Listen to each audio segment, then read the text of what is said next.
అంటే quiet regular రౌడీగా మారిపోతాడు. Rowdy అంటే ఒక మాఫియా లీడర్ లాగా మారిపోతాడు. సో వైజాగ్‌లో జరుగుతుంది ఇది. సో అక్కడ ఒక మాఫియా గ్యాంగ్‌తో ఈమె ఢీకొంటుంది. ఇతను ఈమెకు తెలియకుండా ఆ మాఫియా గ్యాంగ్‌తో ఇతను ఢీకొంటుంటాడు. ఫైనల్‌గా ఇతను ఒక వైజాగ్‌ని తన గుప్పెట్లో పెట్టుకునే స్థాయికి ఇతను వెళ్ళిపోతాడు. ఆ సమయంలో శ్రీకాంత్ కమిషనర్‌గా వస్తాడు. సో శ్రీకాంత్‌కి అర్థమవుతుంది. అప్పటికి ఈమె రిటైర్డ్ అయి ఉంటది. సో ఒక మాజీ ఐపీఎస్ ఆఫీసర్ కొడుకే ఇతను అనేది అతనికి తెలుస్తుంది. దీని తర్వాత ఒక ఆహ్, ప్రీ ఇంటర్వల్‌లో ఒక ట్విస్ట్ ఉంది. ఆ హ్మ్. ట్విస్ట్ ఏందనేది మనం చెప్తే ఇదవుతుంది కాబట్టి చెప్పట్లేదు. ఏదేమైనా బేసిక్‌గా తల్లి, కొడుకుల మధ్య ఘర్షణకి సంబంధించిన సినిమా ఇది. అంటే ఓకే. 'కర్తవ్యానికి కన్నతీపికి' అనే పాట ఉంది గదా! అలాంటి హ్మ్. ఒక పాట కూడా దీంట్లో కూడా యేసుకోవచ్చు. అలాంటి ఒక ఇది. ఇది పాత థీమ్ యాక్చువల్‌గా. చాలా సినిమాల్లో వచ్చింది. నిజానికి ఇది మనకి 'భాష' గాని, అంతకుముందు 'పరిందా' గాని ఇవన్నీ గూడా దాంట్లో ఏందంటే బ్రదర్స్ మధ్య హ్మ్. 'పరిదాలో' అది 'పరిదా' గూడా ఎక్కడి నుంచి వచ్చిందంటే Hong Kong cinema 'a better tomorrow' నుంచి వచ్చింది. సో అన్న తమ్ముడు పోలీస్ ఆఫీసరు, అన్న గ్యాంగ్ లీడరు. సో అక్కడి నుంచి అది మనకి ఒక రెగ్యులర్ కమర్షియల్ హిట్ ఫార్ములా అనమాట. దాన్ని తండ్రికి పెట్టుకోవచ్చు, ఎవరికైనా పెట్టుకోవచ్చు. తల్లికి పెట్టుకోవచ్చు, మార్చొచ్చు అంతే. హ్మ్. Formula same. అంటే ఒక ఫ్యామిలీలో తండ్రి పోలీస్ ఆఫీసరు, లేదా తండ్రి జడ్జి, కొడుకు దొంగ, లేదా కొడుకు ఇది. ఇట్లాంటి సినిమాలు మనకి చాలా 'రామారావుది', 'నాగేశ్వరరావుది' అందరివి కూడా వచ్చాయి. హ్మ్. బ్లాక్ అండ్ వైట్ నుంచి ఉంది. సేమ్ థీమ్‌ని వీళ్ళు కూడా ఎంచుకున్నారు.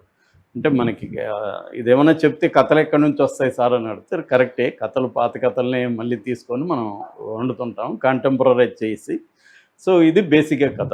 అయితే దీన్ని ఎలా ఉంది అంటే కథ పాతదైనా కూడా చాలా సార్లు ఏందంటే స్క్రీన్ ప్లే ద్వారా కొత్తగా చెప్పడం ద్వారా రెండోది కాంటెంపరరీగా కనెక్ట్ చేయాలి. ఎప్పుడు సినిమా అనేది కమర్షియల్ సినిమా లేదా పాపులర్ సినిమా ఏం చేస్తుందంటే కాంటెంపరరీ రియాలిటీని రిఫ్లెక్ట్ చేస్తుంది. అంటే మరి మిర్రరింగ్ అంటారు. హ్మ్. మిర్రరింగ్ కాదు. రిఫ్లెక్ట్ చేయడం వేరు, మిర్రరింగ్ వేరు. రిఫ్లెక్ట్ అంటే దాన్ని వ్యాఖ్యానిస్తుంది, డిఫైన్ చేస్తుంది, ఇంటర్ప్రెట్ చేస్తుంది. సో మిర్రరింగ్ అంటే యాజ్ ఇట్ ఈజ్‌గా చూపించడం.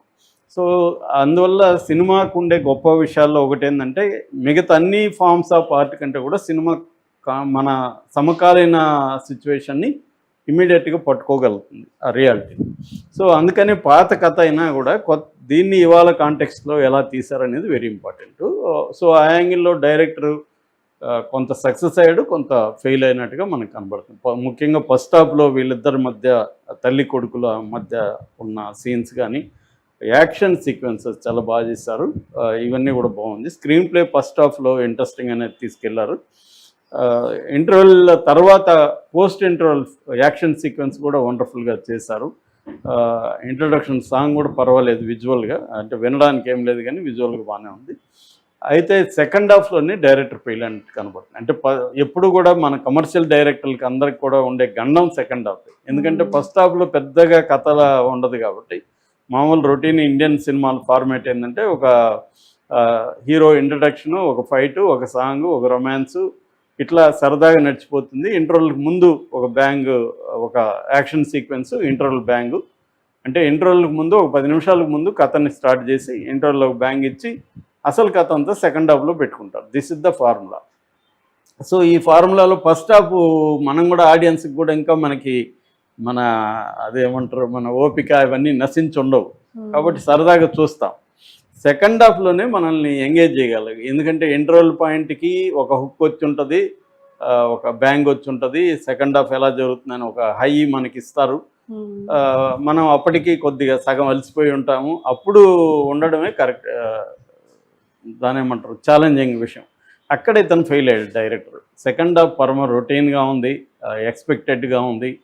ఎక్కడ మనకి హైస్ లేవు. లాస్ట్ 15 మినిట్స్‌లో కొద్దిగా పర్లేదు. అక్కడక్కడ పర్లేదు. వీళ్ళకి అందుకనే క్లైమాక్స్ నమ్ముకొనే ఈ సినిమా తీసినట్టు. అందుకే మనకు 'పోకిరి' గుర్తొస్తుంది దీంట్లో. హ్మ్. తర్వాత మన ఇతనెవరు 'జనతా గ్యారేజ్' గుర్తొస్తది. అంటే అనేక సినిమాల్ని కలిపి ఉండడం అనేది మన తెలుగు వాళ్ళకి లేకపోతే ఇండియన్ సినిమాకి అలవాటే. ఒక 10 సినిమాలు కమర్షియల్ సినిమాలు చూసి కలపడం. కొంతమంది హాలీవుడ్‌ని మన రాజమౌళి లాంటి వాళ్ళు హాలీవుడ్‌ని కలిపితే పూరి లాంటి వాళ్ళు ఎందుకు సార్ అంత దూరం ఇక్కడే కలుపుదామని కలుపుతుంటారు పులిహోర. అలాంటి ఒక పులిహోర సినిమా అనేది నో డౌట్. బట్ దీంట్లో కూడా హైలైట్స్ చెప్పుకోవాలంటే పర్ఫార్మెన్సెస్ ఇద్దరిది కూడా. విజయశాంతి ఒక పవర్ఫుల్ పర్ఫార్మెన్స్ ఇచ్చింది చాలా కాలం తర్వాత. ఆమె ఇటు తల్లిగా ఘర్షణ పడ్డం కానీ, ఇటు సిన్సియర్ పోలీస్ ఆఫీసర్గా ఒక గ్యాంగ్స్టర్ని లేకపోతే మాఫియాని ఎదుర్కొనే క్రమంలో తన కొడుకే అటువైపు ఉన్నాడు, ఒక ఇల్లీగల్గా ఉన్నాడు, లాని తన చేతిలోకి తీసుకున్నాడు అన్న ఒక యాంగిల్లో ఆమె పడే ఘర్షణ కావచ్చు, అదంతా కూడా బాగుంది. దాని క్వైట్ ఆపోజిట్గా కళ్యాణ్ రామ్ కూడా తల్లిని అర్థం చేసుకొని అట్ ద సేమ్ టైం తనని అర్థం చేసుకోలేని తల్లి పరిస్థితిని చూసి బాధపడడం, ఇవన్నీ అనివార్యంగా అంటే లాక్ అటు ఇటు ఉండడం అనేది ఎప్పుడైనా కూడా ఆ ఘర్షణకి ఈజీగా స్కోప్ ఉంటుంది. అది ఇద్దరు కూడా పెర్ఫార్మెన్సెస్ బాగా చేశారు. అట్లాగే మిగతా వాళ్ళు కూడా, అంటే ఆ అమ్మాయి హీరోయిన్ సాయి మంజరేకర్కి పెద్ద పనేం లేదు, ఇతను వైఫ్గా చేసింది, ఆ అమ్మాయికి పెద్ద స్కోప్ లేదు. శ్రీకాంత్ ఉన్నంత వరకు బాగా చేస్తాడు, అట్లాగే బబ్లు పృథ్వీ బాగా చేస్తాడు. ఇక్కడ ప్రధానమైన లోపం ఏంటంటే ఈ సినిమాలో, యాక్షన్ సినిమాల్లో ఎప్పుడైనా కూడా విలన్ స్ట్రాంగ్గా ఉండాలి. విలన్ స్ట్రాంగ్గా ఉంటేనే దాంట్లో పెప్పు వస్తుంది మనకి. వీక్ విలన్ని కొట్టడంలో ఏముంటుంది? అందుకని మీరు హాలీవుడ్ హిట్ అయిన యాక్షన్ సినిమాలు అంతా చూడండి, విలన్ స్ట్రాంగ్గా ఉంటాడు.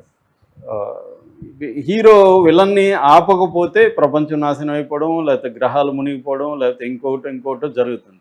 అందువల్ల హీరో పని ఏంటంటే విలన్ ఆపడమే హీరో పని హాలీవుడ్ సినిమాల్లో. ఆ విలన్ మనిషిగా ఉండొచ్చు, లేదా ఒక డైనోసార్ ఉండొచ్చు, ఇంకోటి ఉండొచ్చు. ఏదేమైనా స్ట్రాంగ్ యాంటాగనిస్ట్ అంటారు, స్ట్రాంగ్ యాంటాగనిస్ట్ ఉండాలి. ఆ స్ట్రాంగ్ యాంటాగనిస్ట్ని సర్టన్ టైం పీరియడ్ లోపల హీరో ఆపాలి. That is the basic line of Hollywood action సినిమాలు. ఇక్కడ అది ఫెయిల్ అయినారు వీళ్ళు. ఆ విలన్ని స్ట్రాంగ్గా పెట్టడంలో, ఆ క్యారెక్టరైజేషన్ స్ట్రాంగ్గా చేయడంలో ఫెయిల్ అయ్యారు. సో అంటే కథనంలో తడబాటు, రొటీన్నెస్, విలన్ని స్ట్రాంగ్గా ప్రొజెక్ట్ చేయడంలో ఫెయిల్యూరు, క్యారెక్టర్ ఆర్టిస్ట్ సపోర్టింగ్ క్యారెక్టర్స్కి అంటే సబ్ప్లాట్లు కానీ స్టోరీ కానీ ఏమీ లేదు, వీళ్ళిద్దరి మధ్య నడుస్తుంది బేసిక్గా, ముగ్గురు మధ్య అనుకోవచ్చు. సో అది ఫెయిల్యూర్ కనపడుతుంది. అట్లాగే యాక్షన్ సినిమాల్లో మామూలుగానే మనకి రొటీన్ ఫార్ములా ఏంటంటే యాక్షన్, ఫ్యామిలీ, డ్రామా, ఇది రొటీన్గా అనేక హిట్లైన సినిమాలు కొన్ని వందలు మనకి చెప్పచ్చు. ఇది కూడా అదే ఫార్మేట్లో తీసుకున్నారు, తప్పేం లేదు. కానీ ఫ్యామిలీది రొటీన్గా ఉంది, యాక్షన్ది రొటీన్గా ఉంది. ఈ రెండు ఏదో ఒక కొత్తదనం ఉండాలి, అది లోపించింది. సో అందువల్ల ఇది మంచి సినిమా కాబోయి ఆగిపోయినట్టుగా మనం చెప్పుకోవచ్చు. ప్రధానంగా మైనస్లు చెప్పుకోవాలంటే సాంగ్స్ ఏమి లేవు, సాంగ్స్ మైనస్. బ్యాక్గ్రౌండ్ స్కోరు ఈ లోకనాథ్ కొన్ని చోట్ల బాగా, కాంతారాలో ఆయన ఫేమ్ ఉంది కాబట్టి పెట్టుకున్నట్టున్నారు.